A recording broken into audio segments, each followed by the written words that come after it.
नमस्कार दोस्तों, मैं जेपी डांडिया आप सभी का आपके अपने YouTube channel dandiya electrical study पर एक बार फिर से स्वागत करता हूं।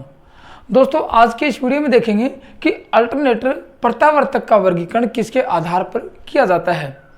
और दोस्तों, इससे पिछली वीडियो में आप लोगों ने देखा कि अल्टरनेटर क्या होता है, उसका कार्य सिद्धांत क्या होता है, किस प्रकार कार्य करता है, कार्य करने के आधार पर उसमें कौन सा विद्युत वाहक बल उत्पन्न होता है, किस प्रकार विद्युत वाहक बल को प्राप्त किया जाता है, इन सब चीज़ों का अध्ययन किया। और अपना जो सिलेबस चल रहा है उसमें अल्टरनेटर का चैप्टर पिछली वीडियो में ही शुरू किया था। तो आज की इस वीडियो में देखेंगे कि अल्टरनेटर में सबसे इम्पोर्टेंट भाग, मतलब सबसे इम्पोर्टेंट जो बात होती है कि फील्ड घूमने वाला अल्टरनेटर होता है, उसके बारे में स्पेशल चर्चा करेंगे। और आज के वीडियो में बहुत ज़्यादा प्रश्न जो आपके एग्जाम में आए हैं उनके आने के, मतलब वो प्रश्न भी आज की इस वीडियो में रहेंगे और आने की संभावना भी रहेगी। मतलब कुछ कन्फ्यूज वाले क्वेश्चन होंगे कि आप लोगों को प्रश्न का उत्तर तो आता है, एक क्वेश्चन का आंसर तो आता है, लेकिन आप कंफ्यूज में रह जाते हो कि सर इसका आंसर क्या दे सकते हैं, है आपके दिमाग में लेकिन दे नहीं पाते।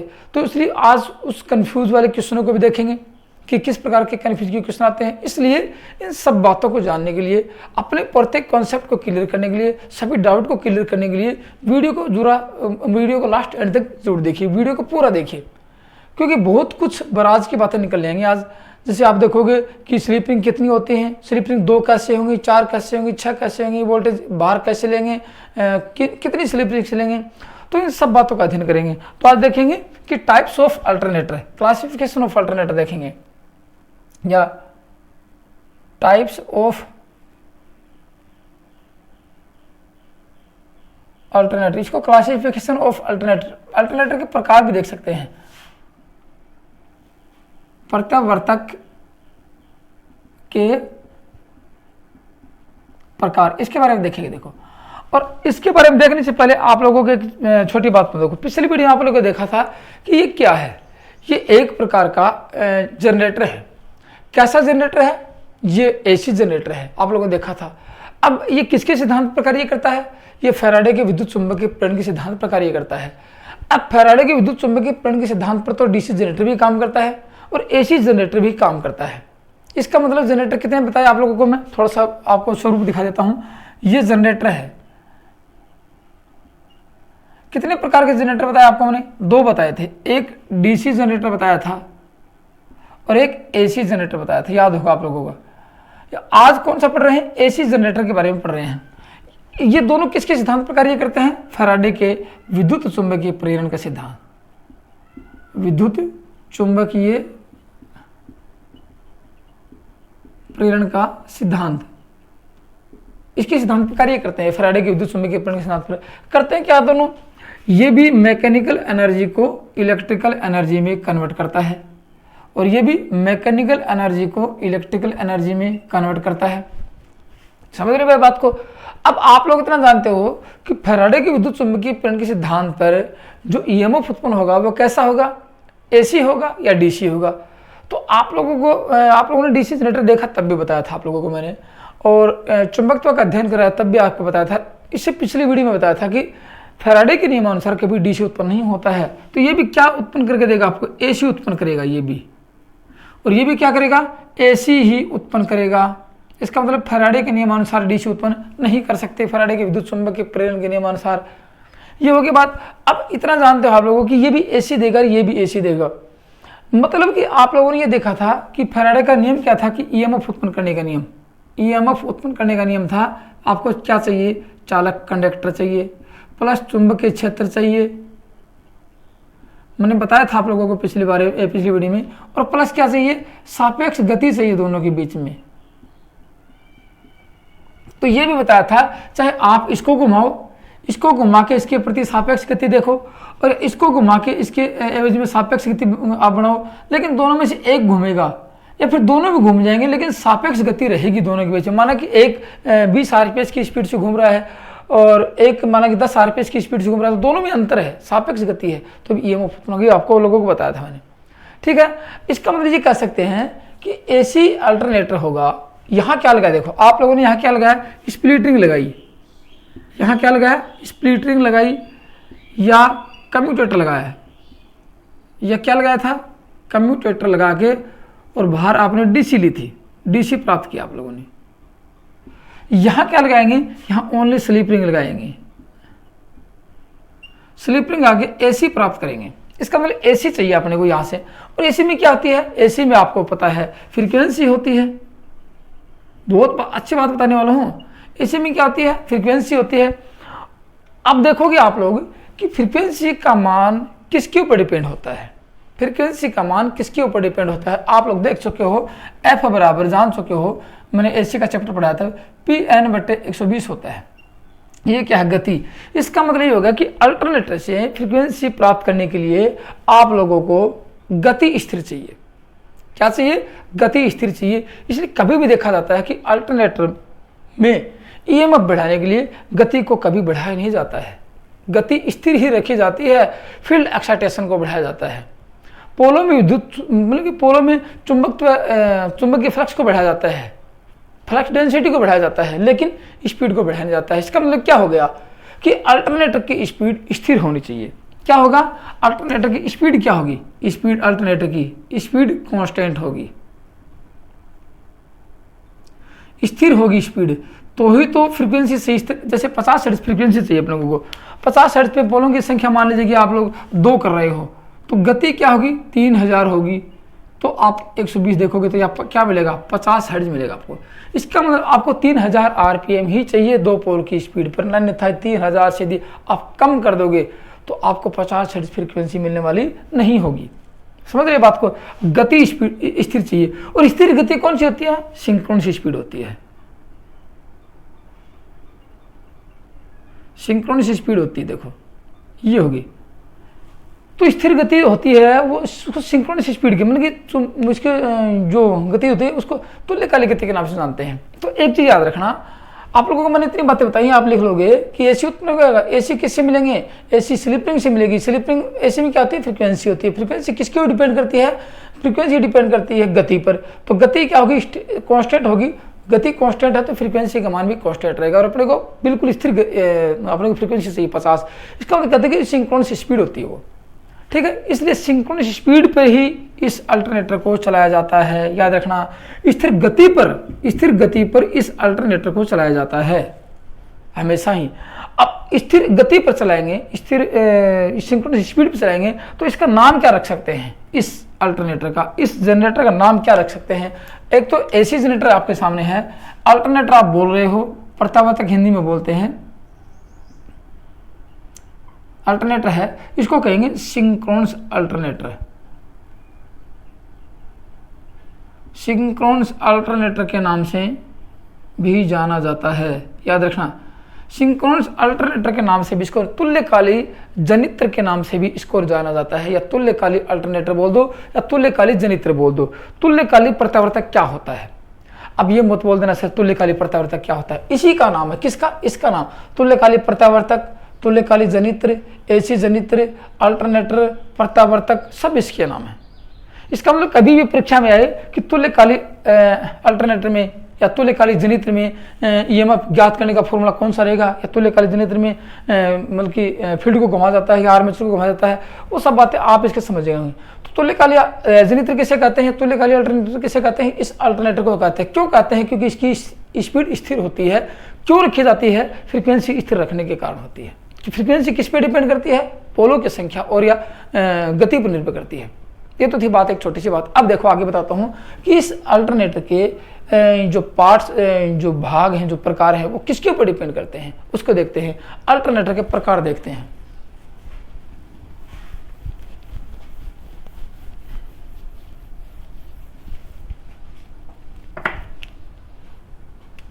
अल्टरनेटर के प्रकारों में देखिए ये किसके आधार पर होते हैं। एक तो होता है देखो घूमने वाले भाग के आधार, सबसे पहला प्रकार किसके आधार पर करेंगे, घूमने वाले भाग के आधार पर करेंगे। घूमने वाले भाग के आधार पर है, सबसे पहले किसके आधार पर देखेंगे, घूमने वाले भाग के आधार पर। Classification according to the types of alternator, इसको लिखेंगे classification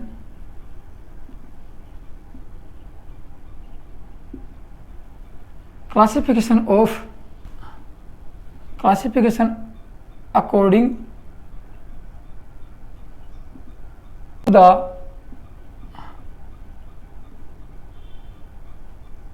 types of rotating part, rotating part, घूमने वाले भाग के आधार पर ये अल्टरनेटर कितने प्रकार के होते हैं, इसके बारे में देखते हैं। देखो, अब आप लोगों को पता है, मैंने आपको बताया कि फैराडे के नियम अनुसार जब ईएमएफ उत्पन्न करेंगे तो दो चीज आपके सामने रहेंगी, या तो चालक घूमेगा या फिर चुंबकीय फ्लक्स घूमेगा, तभी तो सापेक्ष गति होगी। तो इसका मतलब ये भी दो प्रकार से होगा, एक तो घूर्णित चालक के आधार पर होगा। सबसे पहला भाग कौन सा होगा? सबसे पहले देखो, अब मैंने आपको बताया कि ईएमएफ उत्पन्न करने का फॉर्मूला लिख देता हूं यहाँ पे, ईएमएफ बराबर चालक प्लस चुंबकीय क्षेत्र और प्लस गति, सापेक्ष गति कर देते हैं, सापेक्ष गति या परिवर्तन करते हैं, दोनों में परिवर्तन कर दो। अब इसमें से आप लोगों को एक बार ये घूमेगा एक बार ये घूमेगा तो सापेक्ष गति होगी। तो फैराडे ने ये बताया कि चालक को घुमाओ तो चुंबकीय क्षेत्र को घुमाओ, चालक द्वारा चुंबकीय फ्लक्स का छेदन होना चाहिए, तो ये बताया। इसके बाद सबसे पहला क्या लिखेंगे? देखो, इसमें आप लोग सबसे पहले चालक घुमाएंगे। देखो, चालक मैंने आपको चालक लिखा, कोई बात, चालक लिख देते हैं। तो लिख देते हैं रोटेटिंग, क्या लिखेंगे? रोटेटिंग आर्मेचर लिख देते हैं, रोटेटिंग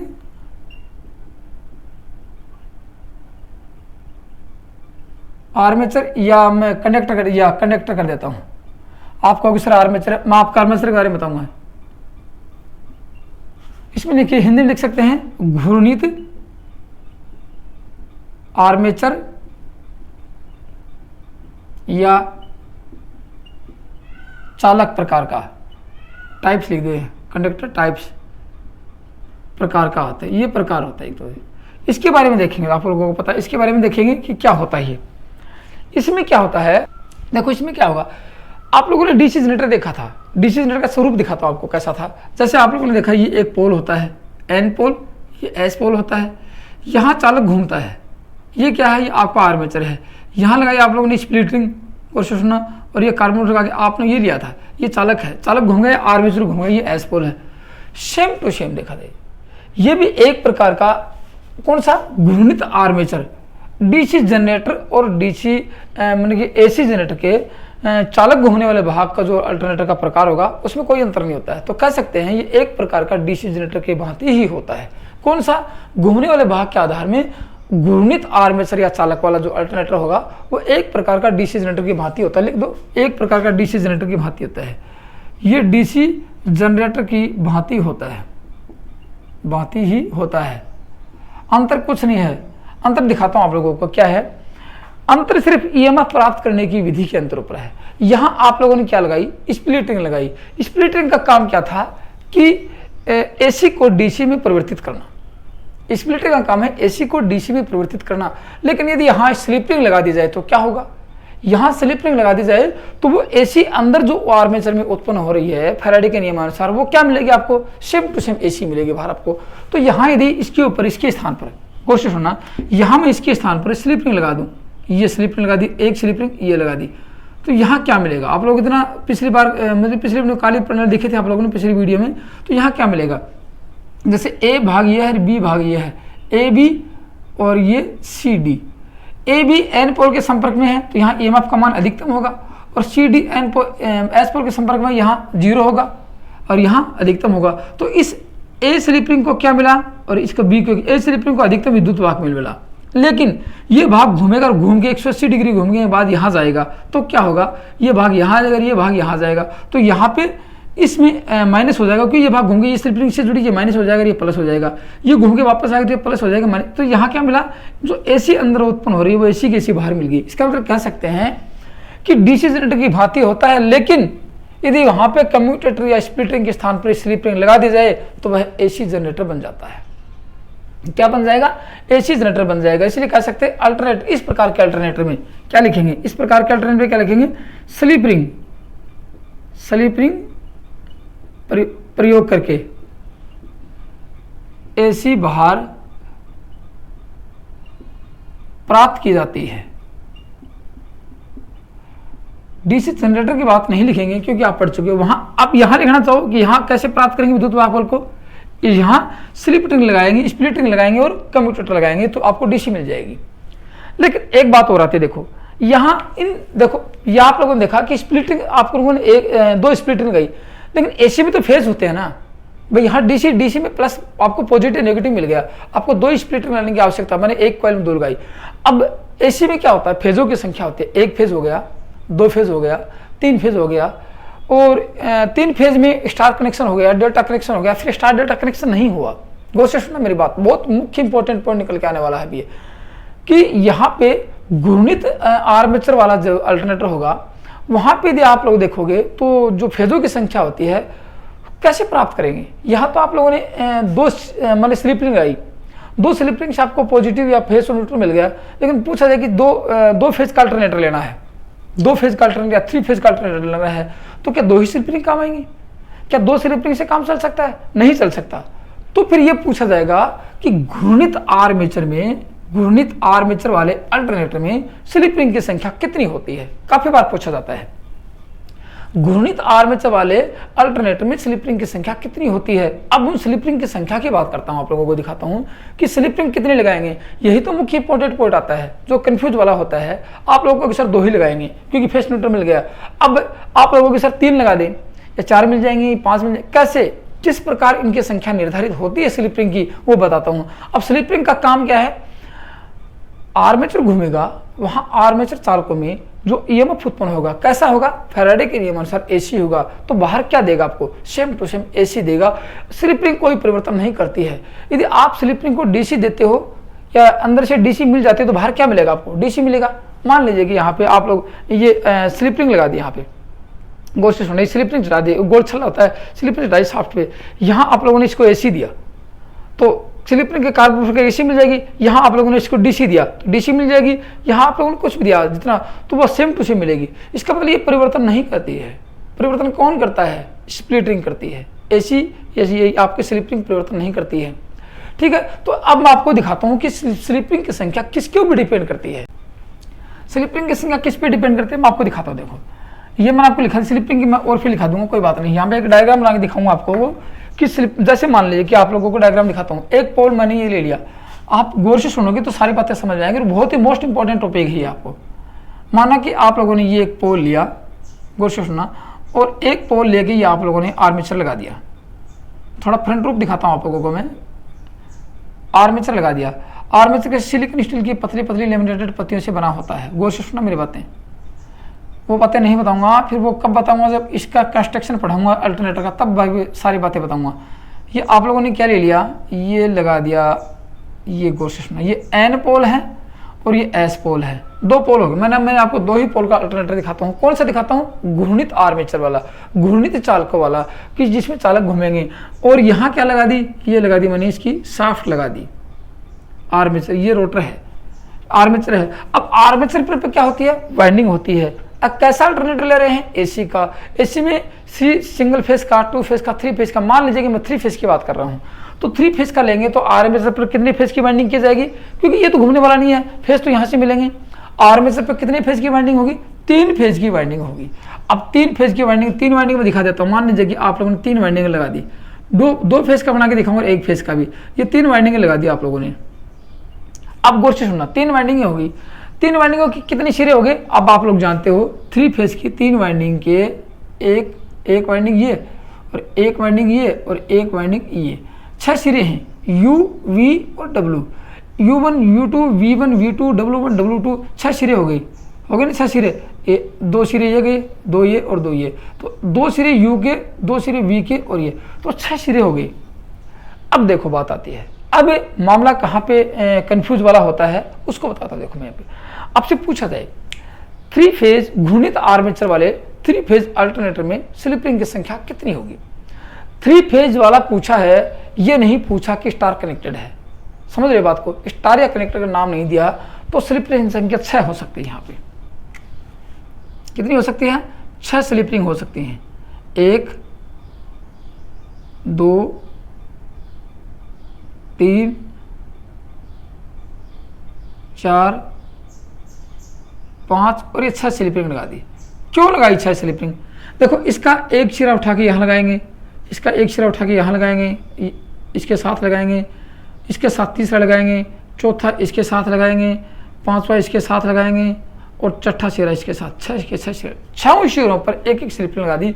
अब इससे क्या फायदा हो सकता है, ये हो सकता है ये रोटर तो घूमेगा, रोटर घूमेगा, ईएमएफ उत्पन्न होगा। अब 3 वाइंडिंगें होगी, गौर से सुनना, तीनों वाइंडिंगें 120 डिग्री के अंतर पर स्थापित होती हैं। कितनी होती हैं? 120 डिग्री के अंतर पर होती हैं। और प्रत्येक फेज मतलब कलाकोण का मान क्या रहेगा? 120 डिग्री का कलाकोण रहेगा तीनों वाइंडिंग में। अब क्या होगा, 120 डिग्री जो ही घूमेगा इसके सामने वो जो भाग आएगा इसके सामने उसमें ईएमएफ बनता जाएगा। तो अब इसको बाहर से आप स्टार व डेल्टा में कनेक्टेड कर सकते हो। किसको? स्टार व डेल्टा में कनेक्टेड, इस अल्टरनेटर में स्टार व डेल्टा कनेक्टेड करके आप बाहर सप्लाई प्राप्त कर सकते हो। ये कह सकते हैं कि ये अल्टरनेटर स्टार व डेल्टा में कनेक्टेड किया जा सकता है। तो स्टार व डेल्टा की बात नहीं करें, स्टार व डेल्टा हो जाएगी। देखो यहाँ कार्बन बुश लगा लेंगे और सप्लाई बाहर ले लेंगे। ये बाहर लिया आप लोगों ने, सप्लाई ले ली। अब 2 शुरू वाले किसके थे? ये U1 था, U2 था, V1 था, V2 था, W1 था, W2 था। 2 वाइंडिंग होगी। इसको आप स्टार व डेल्टा में कनेक्टेड कर सकते हैं, स्टार या डेल्टा में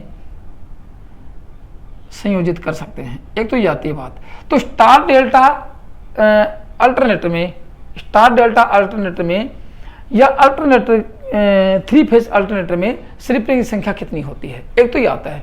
दूसरी बात आती है कि स्टार कनेक्टेड अल्टरनेटर में, 3 फेज स्टार कनेक्टेड अल्टरनेटर में स्लिप रिंग की संख्या कितनी होती है?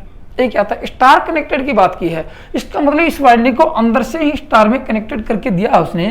तो कह सकते हैं यहाँ पे कि यहाँ देखो स्टार में कनेक्टेड करेंगे, यहाँ से इसको स्टार में कनेक्टेड कर दिया। कितने सिरे जाएंगे बाहर? 3 जाएंगे, एक सिरा स्टार का जाएगा, तो 4 स्लिप रिंग होगी।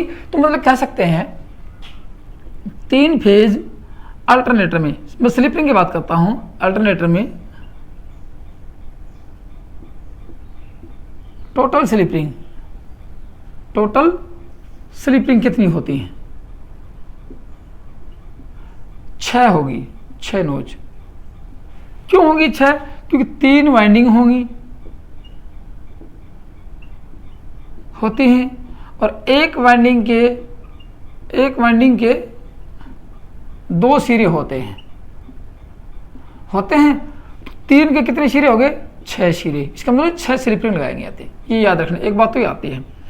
दूसरा आता है 3 फेज स्टार कनेक्टेड अल्टरनेटर की बात करें, स्टार में संयोजित है, स्टार संयोजित में स्लिप रिंग कितनी होंगी? 4 होंगी। 3 तो फेज मिलेंगे आपको सीधो। एक देखो स्टार की बात ऐसी होती है, स्टार कनेक्टेड दिखाऊं, देखो ये 1 2, ये तीनों को स्टार में जोड़ा तो एक तार तो ये गया, 1 2 3, ये तो 3 फेज के लिए और एक ये इसके लिए। तो कह सकते हैं 4 स्लिप रिंग मिलेंगे आपको। क्या मिलेंगी? 4 स्लिप रिंग। 4 कैसे होंगी? 3 फेज के लिए होंगी प्लस 1 न्यूट्रल के लिए होगी। सारे के सारी बातें बता रहा हूं आप लोगों को। 3 फेज के लिए होगी, न्यूट्रल के लिए होगी। और तीसरी बात पूछ रहे आप लोगों को कि 3 फेज डेल्टा कनेक्टेड में, डेल्टा संयोजित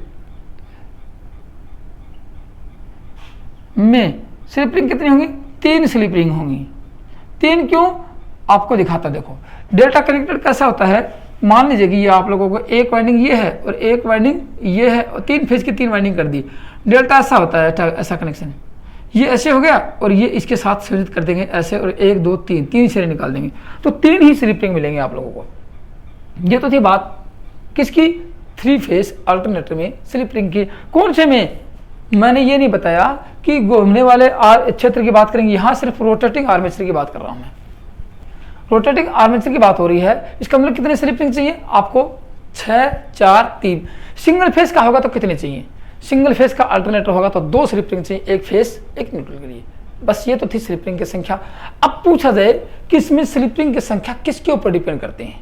किसी 3 फेज अल्टरनेटर घूमने वाले आर्मेचर के अल्टरनेटर में स्लिप रिंग की संख्या किस पे निर्भर करते हैं? तो ये किसके ऊपर डिपेंड होगी?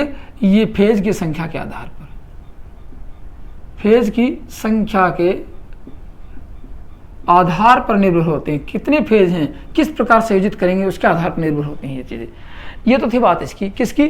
घूर्णित चुंबकीय फ्लक्स या घूर्णित आर्मेचर अल्टरनेटर में किस प्रकार की व्यवस्था होती है और कितनी स्लिप रिंग होती है और किस प्रकार ईएमएफ भार मिलता है। मिल गया आपको ईएमएफ भार। ये तो था आपका एक स्वरूप।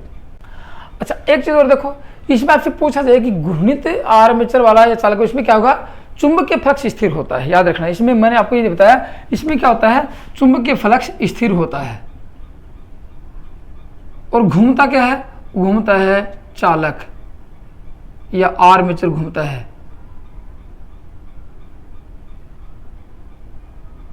दो बातें आ गई, ठीक है नहीं। अब ये कैसे होते हैं, कम शक्ति वाले होते हैं, इनकी शक्ति बहुत कम होती है, कम शक्ति वाले होते हैं, पावर बहुत कम होती है, कम शक्ति वाले होते हैं। अधिक शक्ति के लिए इनका प्रयोग नहीं होता, अधिक शक्ति वाले दूसरे होंगे, आपको बताता हूँ कौन से होंगे, कम शक्ति वाले होते हैं। अब दूसरे की बात करें, देखो दूसरा कौन सा होता है, घूर्णित चुंबकीय क्षेत्र वाला। क्या रखेंगे, रोटेटिंग मैग्नेटिक फील्ड अल्टरनेटर। क्या रखेंगे, रोटेटिंग मैग्नेटिक फील्ड अल्टरनेटर होता है। देखो अब आपसे ये पूछा जाए, देखो एक तो आर्मेचर की बात आ गई, आर्मेचर किसे कहते हैं, मैंने यहाँ आर्मेचर ये दिखाया। अब दूसरा स्वरूप दिखाऊंगा आर्मेचर की, मैं संरचना चेंज कर दूंगा। तो आर्मेचर के बारे में सुन, जिस भाग पर किसी मशीन के मुख्य भाग पर, जिस भाग पर मुख्य वाइंडिंग होती है, मेन वाइंडिंग होती है, वह आर्मेचर कहलाता है। अब आप लोग देखोगे कि जैसे कि डीसी जनरेटर की बात करें, वोल्टेज कहाँ से मिलता है, घूमने वाला भाग से मिलता है, वो आर्मेचर होता है। और अपने यदि इंडक्शन मोटर की बात करें, आर्मेचर कौन सा है, वो स्टेटर, वो आर्मेचर होगा, क्योंकि मेन वाइंडिंग कहाँ पे, स्टेटर पे है। मेन वाइंडिंग जहां होगी वही आर्मेचर। सीलिंग फैन की बात करें, सीलिंग फैन में कौन सा भाग आर्मेचर होता है, अंदर वाला भाग जिस पे वाइंडिंग होती है, वो बाहर वाला तो घूम रहा है, वो नहीं है, रोटर होता है। और टेबल फैन की बात करें तो बाहर वाला भाग जो स्टेटर होता है वो आर्मेचर। जिस भाग पर मुख्य वाइंडिंग होती है वही आर्मेचर कहलाता है। आप ये मत समझना कि आर्मेचर घूमेगा ही, ये मत समझना कि आर्मेचर घूमने वाला ही होता है। आर्मेचर स्थिर भी हो सकता है, आर्मेचर घूमने वाला भी हो सकता है, लेकिन ऐसा नहीं हो सकता कि आर्मेचर घूमेगा। आप लोगों के दिमाग में कंफ्यूज रहता है कि सर आर्मेचर तो घूमता है, नहीं ऐसा नहीं है। आर्मेचर घूमने वाला, आर्मेचर वो होगा जिस पर मुख्य वाइंडिंग होगी। अब आज यदि इस अल्टरनेटर की बात करें, कौन से की, इसकी इस मुख्य वाइंडिंग कहाँ है, यहाँ है, ये तो पोलो की वाइंडिंग है, चुंबकीय क्षेत्र की वाइंडिंग की है, यहाँ नहीं, इसमें मुख्य वाइंडिंग है, यहाँ वो आर्मेचर होगा। अब दूसरा स्वरूप दिखाता हूँ कैसा, कि घूमने वाले चुंबकीय क्षेत्र के आधार पर है। इसमें देखेंगे घूमने वाले चुंबकीय क्षेत्र के आधार पर, उसकी बात करते हैं। दूसरा स्वरूप क्या है, रोटेटिंग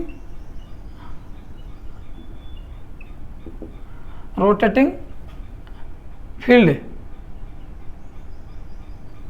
अल्टरनेटर। रोटेटिंग फील्ड कौन सा, क्षेत्र कैसा, चुंबकीय क्षेत्र की। ऐसा नहीं कि ऐसा कोई और चुंबकीय क्षेत्र की बात करेंगे तो यहां लिख सकते हैं घूमने वाला चुंबकीय क्षेत्र अल्टरनेटर। चुंबकीय क्षेत्र प्रत्यावर्तक कर देते हैं। घूमने वाला चुंबकीय क्षेत्र प्रत्यावर्तक की बात करें तो ये कैसा होगा, देखो अब आप लोगों को मैंने बताया शुरू में, चालक घुमा दिया, सापेक्ष, देखो ये स्थिर था, ये चालक घूम गया, सापेक्ष गति दोनों में, ये तो स्थिर था, सापेक्ष गति अपने आप होगी।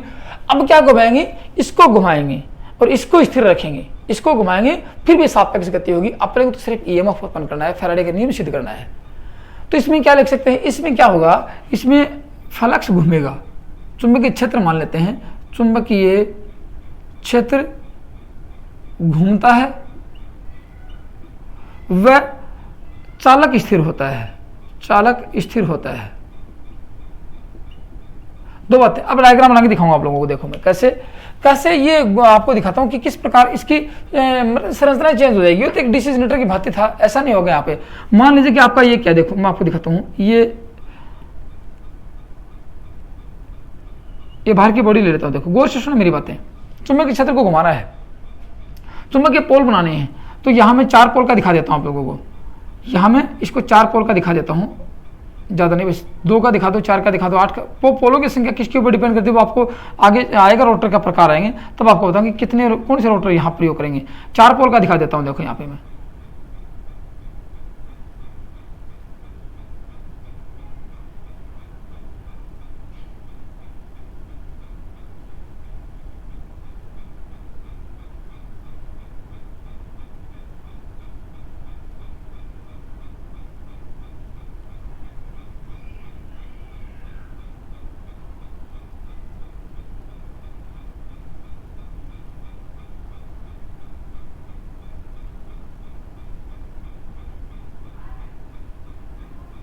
ये होगी देखो।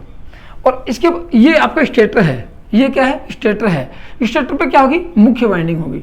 ये मैं आपकी वाइंडिंग कर देता हूँ जिससे से आप विद्युत वाहक बल प्राप्त करोगे। 3 फेज की वाइंडिंग होगी तो 3 वाइंडिंगें होगी, तीनों वाइंडिंग 120 डिग्री के अंतर पर स्थापित होंगी। याद रखना मेरे पास, सिंगल फेज की वाइंडिंग होगी तो सिंगल फेज रखेंगे, दो वाइंडिंग रखेंगे, 90 डिग्री के अंतर पे स्थापित करके रखेंगे, ये 3 फेज की वाइंडिंग होगी।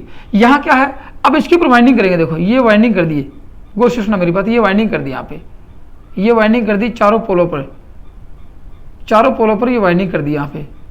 और वाइंडिंग में इस प्रकार सप्लाई प्रदान करेंगे, वाइंडिंग इस प्रकार से, ये एन बनेगा, ये एस बनेगा, ये एन बनेगा, ये एस बनेगा, और इनको सबको श्रेणी क्रम में जैसे जोड़ देंगे। जोड़ दिया, दो सिरे बाहर निकलेंगे, दो सिरे को बाहर निकाल लेता हूँ। देखो मैं अब दो सिरे बाहर कैसे निकलेंगे, आपको पता है ये किसके ऊपर डिपेंड होता है। देखो ये किसके ऊपर, रोटर पे है, ये किसके ऊपर है, ये रोटर आपका, रोटर पे 4 पोल बनाएंगे। अब चारों पोलों में क्या करेंगे, स्लिप रिंग लगाएंगे। अब देखो सिरे कितने बाहर निकले हैं, 2 सिरे निकले हैं। ये पॉजिटिव के लिए इस यहाँ क्या देंगे, डीसी सप्लाई देते हैं। याद रखना, यहाँ क्या मिलेगी, डीसी सप्लाई मिलेगी। अब 4 पोल होंगे, 8 पोल होंगे, 10 पोल होंगे, 18 पोल होंगे, जितने पोल होंगे आपको सिर्फ डीसी सप्लाई देनी है। गौर से सुनना, आपको क्या देना है यहाँ, क्योंकि चुंबकीय फ्लक्स स्थिर स्वभाव वाला लेना है, न कि परिवर्तनशील लेना है। चुंबकीय फ्लक्स कैसा लेना है, स्थिर स्वभाव वाला लेना है। तो उसमें क्या होगा, देखो यहाँ सिर्फ डीसी सप्लाई देंगे, तो डीसी सप्लाई देंगे, ये आपका रोटर रहेगा, मैं आपको दिखा, ये रोटर रहेगा, इसके ऊपर ये पीछे 4 पोल की वाइंडिंग होगी, 4 पोल का रोटर रहेगा कुछ इतना बड़ा, और इस पे पोल मिलेंगे 4 पोल, और इन 2 तारों का प्रयोग, यहाँ 2 स्लिप रिंग लगाएंगे इसके ऊपर, दोनों स्लिप रिंग को तार यहाँ जोड़ देंगे। ये किसके साथ जुड़े होते हैं, स्लिप रिंग के साथ जुड़े होते हैं। कैसे होंगे, स्लिप रिंग के साथ जुड़े होंगे। और स्लिप रिंग पर क्या देंगे, 2 कार्बन ब्रिज को द्वारा प्लस और माइनस दे देंगे। ये किससे देंगे, एक्साइटर से देंगे। ये किससे देते हैं, एक्साइटर से, इसको बोलते हैं उत्तेजक। आपको इसके मेन पार्ट्स पढ़ाएंगे तब बताएंगे उत्तेजक क्या होता है। ये क्या हो सकता है उत्तेजक, ये डीसी शंट जनरेटर हो सकता है, या कंपाउंड जनरेटर भी हो सकता है। डीसी शंट या कंपाउंड जनरेटर हो सकता है। आजकल तो रेक्टिफायर आ गए, ठीक है, रेक्टिफायर से देते हैं, कोई बात नहीं। अब ये देंगे, ये क्या होता है, एक प्रकार का डीसी शंट या कंपाउंड जनरेटर होता है, इसी शाफ्ट के अंदर लगा होता है। कहाँ लगाएंगे, इसी शाफ्ट के अंदर यहाँ लगा देंगे। ये आया, इसके 2 तार आए, यहाँ डीसी शंट या कंपाउंड, इसी शाफ्ट पे डीसी शंट या कंपाउंड जनरेटर लगाए, 2 तार निकले, अंदर से अंदर दे दिया, स्लिप रिंग के द्वारा अंदर के अंदर दे देते हैं। तो वो हो गया कि ये क्या है, इसकी सप्लाई दे देते हैं। अब इसको घुमाओगे आप लोग कि अब बताओ क्या घूम रहा है, इसमें क्या घूम रहा है, घूमने वाले में फ्लक्स घूमेगा। अब क्या घूमेगा, चुंबकीय फ्लक्स घूमेगा, चुंबकीय क्षेत्र घूमेगा, इन चालकों को काटेगा। बोलो दोनों में सापेक्ष गति हुई कि नहीं हुई। और यहाँ क्या है, यदि आप लोग देखोगे, यहाँ यदि आप 3 फेज की सप्लाई ले रहे हो आप लोग, L1, L2, L3, तो आपको 3 फेज मिलेंगे कि नहीं मिलेंगे। इसका मतलब क्या हो गया, आप लोगों को माना कि आपको 440 वोल्टेज दे रहा है, गौर से सुनना, 440 वोल्टेज दे रहा है, आपको घुमाना कुछ नहीं, बस घूम तो ये रहे हैं। माना कि इसका वजन आपको 10 किलो ले लिया या 20 किलो वजन है, तो 10-20 किलो ही रहेगा। आपको यदि 11,000 वोल्टेज, मतलब 1100 वोल्टेज चाहिए, चालकों की संख्या बढ़ा लेंगे। गौर से सुनना, तो इसके लाभ बताऊंगा कि चालकों की संख्या बढ़ाएंगे, ईएमएफ कैसे बढ़ाएंगे। इसका मतलब ये होगा कि यहाँ पे क्या घूमेगा, चुंबकीय क्षेत्र घूमेगा, ये शाफ्ट के ऊपर स्लिप रिंग से दोनों संयोजन कनेक्ट होंगे। वहाँ शाफ्ट के ऊपर ही एक अंदर एक डीसी जनरेटर होता है, जिससे डीसी सप्लाई मिल जाती है इसको, ठीक है ना। और वो नहीं होती तो बाहर से डीसी सप्लाई भी इसको एक्सटर्नल से रूप से भी दे सकते हैं। वो आपको बताऊंगा स्व उत्तेजित क्या होता है, एक्सटर्नल क्या होता है, वो उसके मुख्य भाग आएंगे तब बताएंगे आपको। ये तो हो गया। अब बताओ, इसमें चुंबकीय क्षेत्र घुमा, इसने काटा, ईएमएफ उत्पन्न हुआ, 3 फेज की वाइंडिंग है, तो आपको 3 फेज की वाइंडिंग सीधी मिल जाएगी, तो आपको 3 फेज की सप्लाई मिलेगी। 1 फेज की वाइंडिंग कर रखे तो 1 फेज की सप्लाई मिलेगी, मिलेगी कि नहीं मिलेगी। ये तो था यहाँ पे। अब यहाँ क्या मिलेगी आप लोगों को, यहाँ मिलेगी आप लोगों को एसी, और यहाँ क्या दिया, डीसी। डीसी देने के बाद ही एसी मिलेगी। ऐसा नहीं हो सकता कि यहाँ पे, इसमें तो सीधा आप लोगों ने घुमाया था, यहाँ भी डीसी दी थी आप लोगों ने, पोलों में क्या दी थी, डीसी, इसलिए पोल बने थे, यहाँ भी डीसी दे रहे हैं, तो डीसी एसी का खेल तो होगा यहाँ पे, ठीक है ना। अब बताओ ये क्या है, ये आप लोगों का, ये आर्मेचर है आप लोगों को। मैंने बताया जहां मुख्य वाइंडिंग होगी वो आर्मेचर, या आर्मेचर, इसमें स्टेटर को भी आर्मेचर बोल सकते हैं, ये स्टेटर भी हो सकता है। ये क्या आप लोगों की वाइंडिंग है, ये क्या है, वाइंडिंग है। अब 3 फेज की वाइंडिंग है वो आप फेजों के आधार पर करेंगे। ये आपका क्या है, रोटर है। रोटर कैसा है, आपको रोटर के प्रकार पढ़ेंगे तब बताएंगे, ठीक है ना। पोल कितने हैं, 4 पोल हैं यहाँ पे, पोलों की संख्या भी 4 है यहाँ पे। ये आपका रोटर है, ये 3 फेज सप्लाई है, और ये स्टेटर है, स्टेटर भी हो गया। अब ये कहाँ फिट होता है, ये मशीन की बॉडी के अंदर फिट होता है, वो मुख्य भाग पढ़ाया था, बॉडी क्या होती है, समझ गए। अब आप लोगों को ये देखना है कि यहाँ घूम क्या रहा है, घूमेगा यहाँ पे चुंबकीय क्षेत्र, स्थिर कौन रहेगा, चालक, सामने दिख रहा है। यहाँ कौन घुमा था, चालक, यहाँ कौन घूम रहा है, चुंबकीय क्षेत्र। अब आप लोगों से प्रश्न ये पूछ देंगे कि घूमने वाले चुंबकीय क्षेत्र के अल्टरनेटर के फायदे क्या है, विशेषताएं क्या है उसकी, उसके लाभ क्या हो सकते हैं, घूर्णी चुंबकीय क्षेत्र के लाभ क्या हैं, क्यों घूर्णी चुंबकीय क्षेत्र अपनाया गया है। प्रश्न यहाँ से काफी बार छपता है। अब इसके लाभ लिख लेते हैं, देखो यहाँ से पहला लाभ लिखा है, घूर्णी चुंबक, लिख लो, घूर्णित चुंबकीय क्षेत्र के लाभ या घूर्णित चुंबकीय क्षेत्र वाले अल्टरनेटर में लाभ क्या होता है। पहला लाभ देखो, आप लोगों ने यहाँ कितनी स्लिप लगाई, 3 फेज की वाइंडिंग के लिए 6 लगाई या 4 भी लगाई, स्टार के लिए 4 लगाई, डेल्टा के लिए 3 लगाई, टोटल 6 लगाई। आप लोगों ने स्टार डेल्टा नहीं होगा तो 6 लगाई। यहाँ सिर्फ 2 ही रहेंगे। यहाँ फेजों की संख्या, फेज कुछ भी हो सकते हैं, फेज कुछ भी हो, लेकिन स्लीपिंग कितनी रहेंगी, स्लीपिंग यहाँ पे 2 ही मिलेंगी, बस ये सबसे बड़ी बात है। स्लीपिंग कितनी रहेंगी, यहाँ फेजों की संख्या कुछ भी हो सकती है, लेकिन केवल स्लिप रिंग 2 ही प्रयोग की जाती है। 2 स्लिप रिंग क्यों, किस लिए 2 स्लिप रिंग प्रयोग करेंगे? एक्साइटर की डीसी सप्लाई रोटर को प्रदान करने के लिए। किसकी? एक्साइटर की डीसी सप्लाई रोटर को प्रदान करने के लिए, या रोटर को डीसी सप्लाई प्रदान करने के लिए। एक्साइटर से नहीं देंगे तो किसी और से देंगे। रोटर को डीसी सप्लाई प्रदान करने के लिए यहाँ सिर्फ 2 ही स्लिप रिंग प्रयोग किए थे, सबसे मुख्य फायदा है। इसलिए याद रखना, प्रश्न आएगा रोटेटिंग आर्मेचर वाले में और रोटेटिंग फील्ड वाले में स्लिप रिंग की संख्या कितनी होती है, याद रखना, तो यहाँ 2 ही रहेगी। दूसरी बात यहाँ पे देखो, आपको वोल्टेज बढ़ाना है। यहाँ वोल्टेज बढ़ाएंगे, आर्मेचर का वजन, चालकों की संख्या बढ़ाएंगे, आर्मेचर का वजन बढ़ेगा। मान लेंगे 440 का था, अब इसको 1100 वोल्टेज का बनाना है, तो कैसे बना सकते हैं? चालकों की संख्या बढ़ाएंगे। चालकों की संख्या बढ़ेगी तो वजन भारी होगा, आपको घुमाने में जोर आएगा, कुछ पार्ट टूट सकते हैं भारी से। यहाँ कुछ नहीं है, घूमने वाला भाग तो ये रहेगा, चालकों की संख्या बढ़ा सकते हैं। दूसरा फायदा लिख लो, स्टेटर में चालकों की संख्या बढ़ाकर अधिक विद्युत वाहक बल प्राप्त किया जा सकता है, इसमें नहीं कर सकता ऐसा, ठीक है ना। तीसरा देखो, यहाँ पे आप लोगों ने 1100 वोल्टेज लिया, घूमने वाला भाग में इंसुलेशन कैसे करेंगे? यहाँ वाइंडिंग आसानी से कर सकते हैं और वाइंडिंग को इंसुलेटेड आसान से कर सकते हैं, इसलिए कर सकते हैं। आर्मेचर वाइंडिंग को इंसुलेटेड करना आसान होता है यहाँ पे, इसमें इसके एवज में इसमें आर्मेचर वाइंडिंग को इंसुलेटेड करना आसान होता है। एक फायदा ये होगा आप लोगों को। दूसरी देखो, आर्मेचर वाइंडिंग में से ईएमएफ प्राप्त करने के लिए, यहाँ से आर्मेचर वाइंडिंग में से ईएमएफ प्राप्त करने के लिए आपको स्लिप रिंग चाहिए। यहाँ पे आर्मेचर वाइंडिंग में से ईएमएफ प्राप्त करने के लिए स्लिप रिंग का प्रयोग नहीं होता है, ठीक है ना, सीधे ही आपको सीधी सप्लाई मिल जाती है। एक बात ये आती है। अब एक फायदा लिख लिया आप लोगों ने। दूसरा फायदा देखो, अगला फायदा देखो क्या होता है कि यहाँ पे स्लिप रिंग की संख्या कम है तो घर्षण हानि का मान कम है, स्पार्किंग का मान कम होगा, इसलिए लिख सकते हैं इसके बदले में इस घूर्णित चुंबकीय क्षेत्र वाले प्रत्यावर्तक में स्पार्किंग कम होती है। स्पार्किंग कम होगी तो हानियां कम होंगी। घर्षण हानियां कौन से कम होते हैं? दोनों में देखा जाए तो घर्षण हानियां इसमें कम होती है कि यहाँ पे 4 स्लिप रिंग तो मिनिमम लगानी है 3 फेस वाले में, यहाँ 2 ही काम चल सकते हैं, तो यहाँ घर्षण हानियां कम होती हैं, स्पार्किंग कम होती है, ऊष्मा कम होती है। समझ गया बात? तो यहाँ इतने फायदे हो गए, और भी दिखाता हूँ आप लोगों को। हो गए। अगला देखो, अगला बेनिफिट क्या है इसका, एडवांटेज क्या है कि इसके बदले में इससे अधिक विद्युत वाहक बल प्राप्त किया जा सकता है। कितने कर सकते हैं? यहाँ पे 11 केवी भी ले सकते हैं, 33 केवी आजकल समान हो गई है, 33 केवी उत्पादन होने लग गया है, 11 केवी तो ऑलरेडी चल रहा है। किससे? ये इससे ले सकते हैं, इससे नहीं ले सकते। घूर्णित आर्मेचर से इतना वोल्टेज प्राप्त नहीं कर सकते, जबकि घूर्णित चुंबकीय क्षेत्र से 11 केवी 33 केवी अधिक उच्च विद्युत वाहक बल प्राप्त किया जा सकता है। और उच्च विद्युत वाहक बल होगा तो उच्च वोल्टता की वाइंडिंग होगी, उच्च वोल्टता की वाइंडिंग को इंसुलेशन देना आसान होता है, इसमें लिख लो इंसुलेशन करना आसान होता है।